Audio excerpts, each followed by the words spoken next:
বিভাগের পিওনও ক্যান্ডিডেট হয়েছে। আমি আনুষ্ঠানিকভাবে এখানে দায়িত্ব নেওয়ার আগে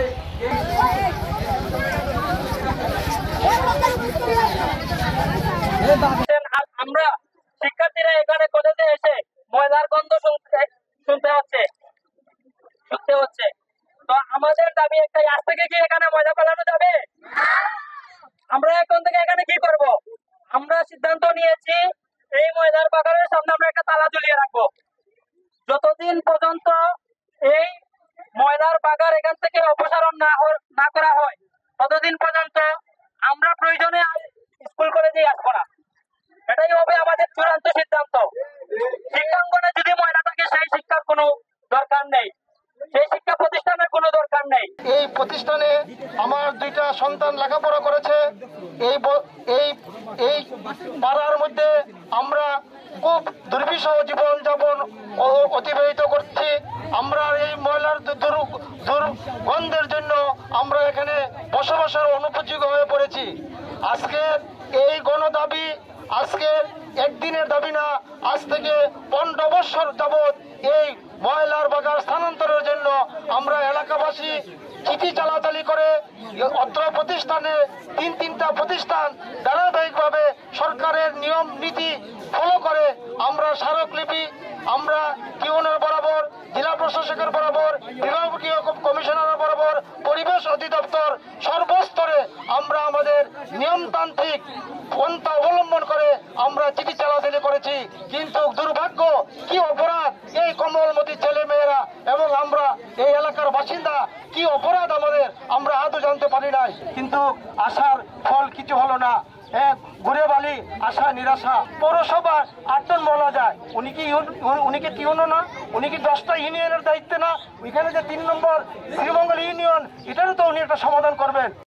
বাচ্চারা স্কুল কলেজে আসা বন্ধ করে দিতেছে, এরকম অবস্থা। কোন বিবেকবান মানুষ আজকে থেকে অনেকেই আসে যায়, এখানে অনেক উচ্চপদস্থ কর্মকর্তা এখানে ভিজিট করার পর বলে যে না, এটা তো যথোপযুক্ত স্থান না। যদি এখানে ময়লা ফেলানোর জন্য যথোপযুক্ত স্থান না হয়, আপনি কেন এখানে ময়লা ফেলান? এই জায়গা যদি ময়লা ফেলানোর জন্য এই বাচ্চাদের উপরে আপনি দৈনিক 5 থেকে 10 টন ময়লা ফেলাই দেন, এটা কোন বিবেক থেকে, কোন শিক্ষার উপর আপনি এই কাজ করেন? আপনি যদি শিক্ষার পরিবেশ দিতে না পারেন, এখানে কেন আপনি শিক্ষা প্রতিষ্ঠানগুলো করে রাখছেন? এই এতগুলো শিক্ষা প্রতিষ্ঠানের মাঝখানে প্রতিদিন এইটা পৌরসভার ময়লার ভাগান, যেখানে 1 থেকে 2 মণ 3 মণ ময়লা এখানে ফেলানো হয়তো। আজকে সরকারি হিসাব মতো ওনাদের জায়গা ছিল এখানে 15 ডেসিবেল।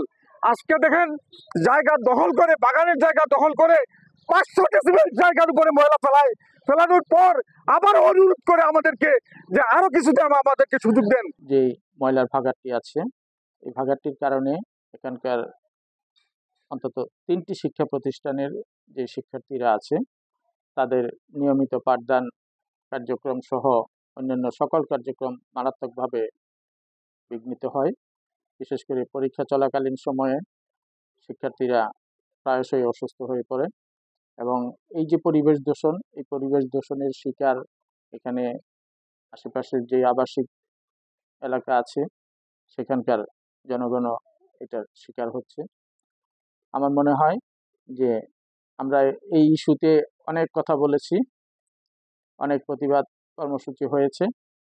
আমরা এখন কাজ দেখতে চাই। আমরা আশা করছি যে কর্তৃপক্ষ অত্যন্ত দ্রুত সময়ে এই